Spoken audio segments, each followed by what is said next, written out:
சொல்ற பாடல் தான். அவ்வளோ ஸ்பீடாகவும் எடுக்கல. நம்ம வடபழனி வேல்முருகன் அருளால அருள் நிற்க மாட்டேங்குது. இருந்தாலும் நம்ம பிள்ளைங்க அது எல்லாத்தையும் சமாளிச்சுட்டு மக்களுக்காக இந்த மண்ணுக்காக கண்டிப்பா நல்லபடியா கதை சொல்லி முடிப்பாங்க. உங்களுக்கு பார்வைக்கு விருந்தாக ஆடலும் அருமையா செஞ்சு தருவாங்க இல்லைங்களா? ஆமாண்ணா ஒரு கை தட்டுங்களேன். ஆட சொத்தெல்லாம் கேட்கலீங்க, கொஞ்சம் சத்தமா கை தட்டுங்க. எத்தனை கேட்டாலும் வரமாட்டேங்குது. சத்தமா வரைக்கும் கதை சொல்ல மாட்டேன். ஊட்டிக்கு போகணுமா வேண்டாமா? பாதி பேர் போய் கொட்டாய் விட்டுட்டு உட்காந்துருக்கிறீங்க. மலாது கை தட்டிங்கன்னா மலாது கதை சொல்லி முடிச்சிடலாம். அதாவது வள்ளி பெரிய பெண்ணாகிற வரைக்கும் சீராட்டி தாளாட்டி நீராட்டி பாலூட்டி அப்படி ஒரு செலவா வச்சிருந்தாங்க. பெரிய பொண்ணானா கதை முடிஞ்சது. அண்ணன்லாம் தங்கச்சிக்கு சீர் சேர்க்கணும்னு காட்டுக்கு போனாங்க இல்லைங்களா? காட்டுக்கு போனவங்க சும்மா இருந்தாங்களா? அப்பாட்ட காட்டுல போய் திணற வச்சுட்டாங்க, தண்ணி கட்டிட்டாங்க, களை எடுத்துட்டாங்க, உரம் போட்டெல்லாம் பண்ணிட்டாங்க. அப்பவும் உரம் போட்டாங்களான்னு கேட்டீங்கன்னா ஆமா போட்டாங்க. அப்புறம் என்ன பண்ணாங்க? அண்ணனுங்களுக்கெல்லாம் தங்கச்சி இல்லாம போர் அடிச்சிச்சு. இத்தனை நாள் தங்கச்சியோட ஜாலியா வீட்டுல இருந்தாங்க இல்லையா? என்ன பண்ணலாம்? போய் அம்மா அப்பாவை பார்த்தாங்க. அப்பா அம்மா, நாங்கவே எப்பத்தாலும் காட்டுல கஷ்டப்படுறோம். இப்ப திணை கதிரெல்லாம் வளர்ந்துருச்சு, நல்லா கதிர் பிடிச்சிருச்சு. இன்னைக்கு மாதிரி 1-2 இல்ல, நல்லா கொத்து கொத்தா தன்னை பிடிச்சிருச்சு. ஆனா இந்த கிளிகுருவிலாம் சும்மாவா விடுது? இன்னைக்கு நம்ம ஊர்ல மயிலு விட மாட்டேங்குது, குயில விட மாட்டேங்குது. குயில பாதி இல்ல, இருந்தாலும் அது மயிலே சரி கட்டிடுது. அந்த காலத்துல நோய் நொடி எல்லாம் இல்லாம பறவைகளும் நல்லா இருந்துச்சு. அதனால பயங்கரமா அட்டோலியம் பண்ணுச்சு. எங்களால இனிமே உட்காந்து கிளி முடிக்கிட்டுலாம் இருக்க முடியாது. நம்ம ஆம்பளை பசங்களுக்கு லீவ் விட்டாலே ஒரு நாள் வீட்டுல தங்க மாட்டாங்க. காட்டுல போய் கிளி முடுக்குன்னு சொன்ன கேட்பாங்களா? சரி, நம்ம குல வழக்கப்படி, அதாவது குறவர் குல வழக்கப்படி வீட்டுல பெரிய பெண்ணாகி, அதாவது வயது வந்த ஒரு பெண் இருந்தா இந்த மாதிரி வேலைக்கெல்லாம் அவளைத்தான் திணைக்காவல் செய்ய அனுப்புவாங்களாம். இதுக்கு முன்னாடி மத்த வீட்டுல இருக்கிற, அதாவது சாதாரண வீட்டுல இருக்கிற பிள்ளைங்க எல்லாம் காவலுக்கு போயிட்டு தான் இருந்தாங்க. நம்ம அது வள்ளிதான் ராஜா விட்டு பிள்ளையாச்சே. அவளுக்கு ஆட தெரியும், பாட தெரியும், தமிழ்ல அவங்க மொழியில் என்ன கேட்டாலும் சொல்லிடுவா. ஆனா பொசுக்குன்னு காட்டுக்கு போய் கிளி முடுக்குன்ட்டாங்களே. அவங்க அம்மாட்ட புலம்புறா, அம்மா எனக்கு சாமான் சட்டே விளக்க தெரியாது, நான் போய் எங்க உண்டி வில்ல எடுத்து கிளி முடுக்கிட்டே அப்படின்னு கேக்குறா. அவங்க அம்மா அப்பாவுங்க அப்படியே சமாதானம் பண்றாங்க. செல்ல பிள்ளையாச்சு இல்லைங்களா? 12 வருஷமா போச்சு போச்சு வளர்த்தாங்க வீட்டுக்குள்ளேயே. அம்மா வேற வழி இல்ல, நீ ராஜா வீட்டு பிள்ளையா இருந்தாலும் கோர்த்தி வீட்டு பிள்ளை, கிளி முடிக்கிட்டே ஆகணுமா அப்படிங்கிறீங்களா? சரி, அப்ப நான் போகணும்னா எனக்கு என்ன தருவீங்க அப்படின்னு டீல் பேசுறா. நம்ம பிள்ளைகளுக்கு எல்லாம் ஒரு வேலை சொன்னேன்னு சொல்லு. சரிம்மா, இந்த கடைக்கு போயிட்டு வர, மீதி இருக்கிற காசு எனக்கு, முட்டாய் வாங்கி தின்ட்டு வருவா, உண்டியில வருவா, ஆனா அது எனக்கு அப்படின்னு டீல் பேசுது இல்ல? அந்த மாதிரி வள்ளியும் பெற்றவங்கள்ட்ட டீல் பேசுறா. என்னன்னு பேசுறா? உனக்கு என்னமா வேணும், என்ன கேட்டாலும் நான் பண்ணி தரேன் அப்படின்னு சொல்லி நம்பிராஜ்ல நங்கை மோகினியும் சந்தோஷமா சொல்லிட்டாங்க. உள்ள எப்படியாச்சும் காட்டுக்கு போய் கிளி முடுக்குனா சரி அப்படின்னு. நம்மளா இருந்தா என்ன பண்ணிருப்போம்? அடடா ஆஃபர் கிடைச்சிருச்சு, எடுறா அமேசான, எடுறா பிளிப்கார்ட், எல்லாத்தையும் ஆர்டர் போட்டுவிட்டு லிப்ஸ்டிக் என்ன, காஜல் என்ன, வளையல் என்ன, பொட்டு பாசி என்ன. இப்ப இருக்கிற பிள்ளைங்க 4 செல்போனையும் சேர்த்து ஒன்னெல்லாம் பத்துறது இல்ல. ஒண்ணுல சார்ஜ் போனா இன்னொன்னுல சார்ஜ் அம்மா அப்பா அண்ணன் தங்கச்சி எல்லாத்தையும் முடிச்சுட்டு 5ஆவதா ஒரு செல்போனுக்கு போகும்ல, அப்படியெல்லாம் ஆர்டர் போடுவோம். ஆனா பாவம் வள்ளி இந்த காலத்துல இதெல்லாம் இல்ல. அதனால அரியா புள்ள வாவம், அப்பா நான் காட்டுக்கு கிளி முடுக்க போறேன். மத்த வீட்டு பிள்ளைங்க மாதிரி சாதாரண கவன்ல, கவர்னா தெரியுதுங்களா? நம்ம இந்த உண்டி வில்லு மாங்காய் அடிக்கிறதுக்கெல்லாம் வச்சிருப்போம்ல, பொடிச்சு வச்சிருப்பாங்கல்ல, அதேதான். அது சாதாரண வில்லுல நான் அடிக்க மாட்டேன். ஏன்னா நான் ராஜா விட்டு பிள்ளை. அவளுக்கு உள்ள பயம்தான். சரி, ஏதாவது 2 பந்தா காட்டுவோமே. எனக்கு தங்கத்துல புடி போட்ட கவன்டே வேணும். அப்புறம் நான் கீழே நின்னெல்லாம் கிளி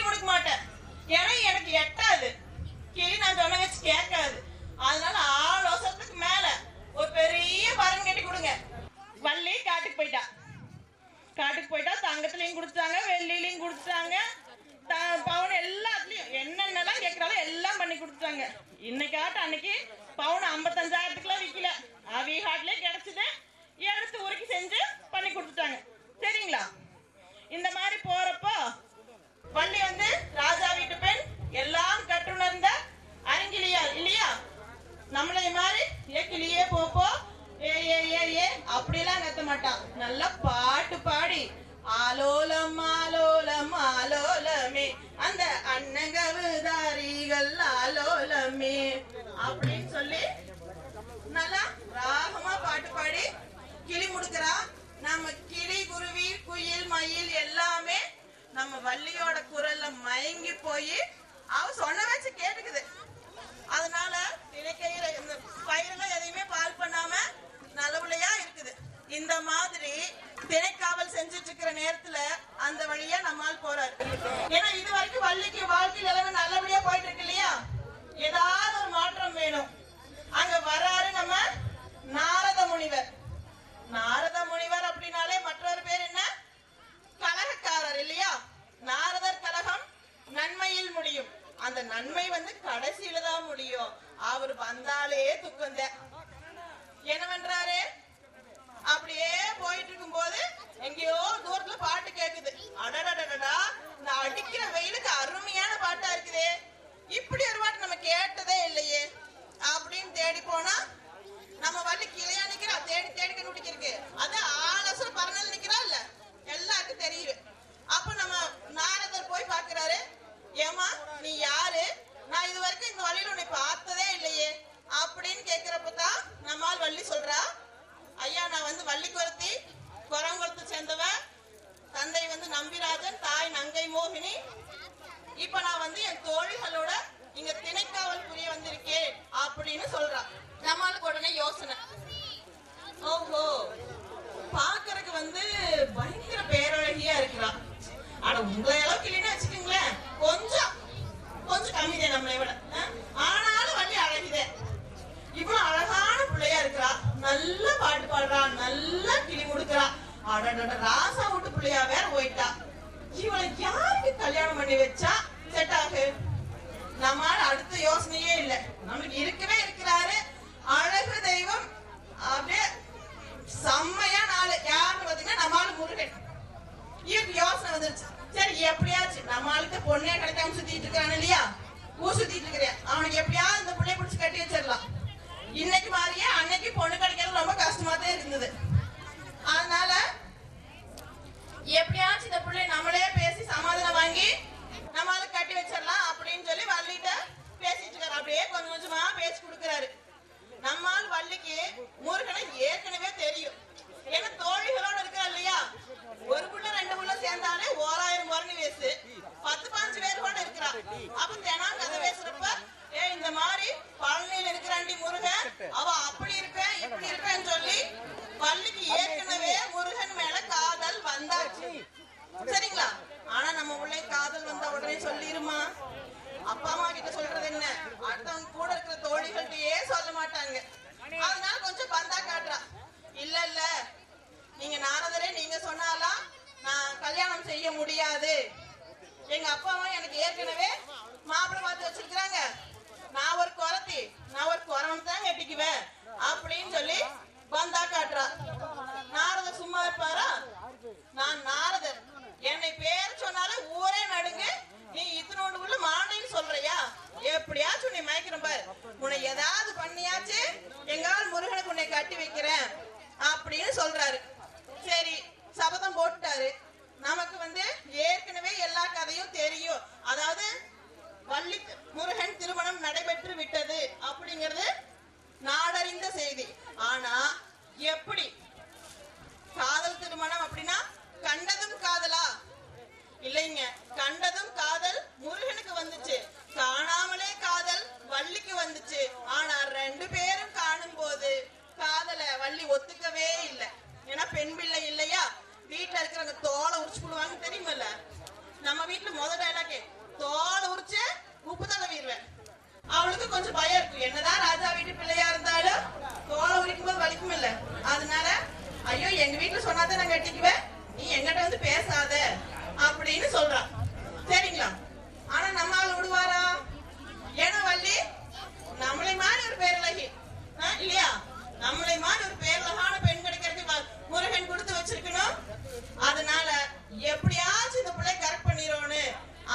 இறங்கி அங்கே தானவரும் ஞானவரும் மூழ்கி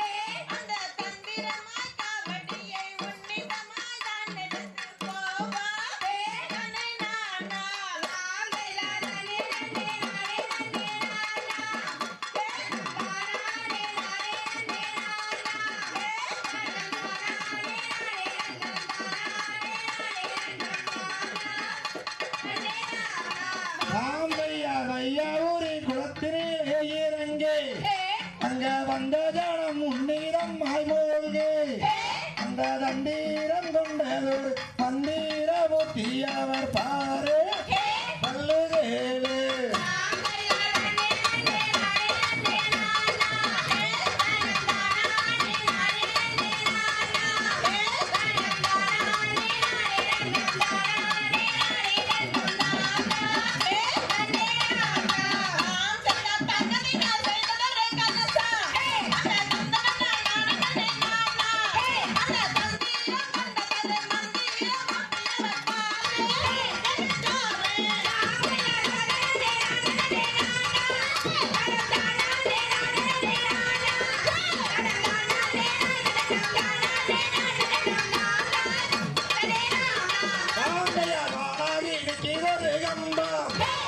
சன்னதிக்கு முன்னாலே தானே அவனை வண்டையுள்ள தெய்வம் என்று சொல்லி சொல்லி கும்பிடுவான் போரே பனகோடு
Hey,